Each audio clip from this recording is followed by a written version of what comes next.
When I visited Sena Villa, obviously it was a deep emotion for me to start. Secondly, to see his piano, where the legendary pianist, not only the great composer, sat for so many hours and so many years, was of course very meaningful to me. I did touch few notes of that piano just to feel the sound of that old Steinway. And of course my imagination was working alongside, thinking him composing the Third Symphony there and the later works.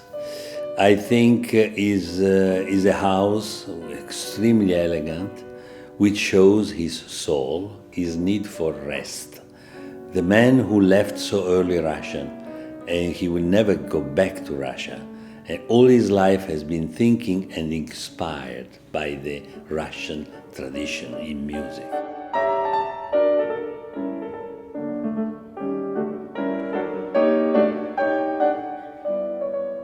I think what should be also considered Rachmaninoff as a creator of a new harmonic landscape. He's so famous with melodies. Everybody thinks to know by heart Rachmaninoff melodies, which are great. It's a very similar process like Giacomo Puccini, very famous for his melody, and much less recognized as a genius composer for harmonies. The same goes with Rachmaninoff. Both composers misunderstood in their lifetime about the quality, sometimes judged in a superficial way. They are both geniuses which signed deeply the 20th century.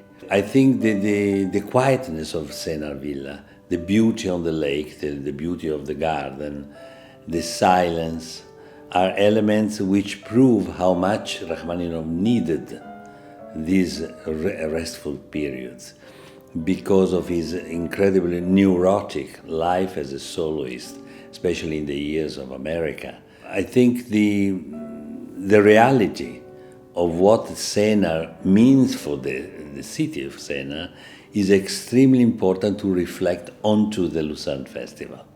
We need to focus on that because of the greatness of the composer. Not forgetting, at last, his only performance in 1939 when he played his first piano concerto and I think the first piano concerto of Beethoven. Unfortunately, there are not more memories of him performing in Lucerne, but of course I think the music he composed during those summer periods in Sena are elements of inspiration for us to think forward and to bring forward in the next seasons.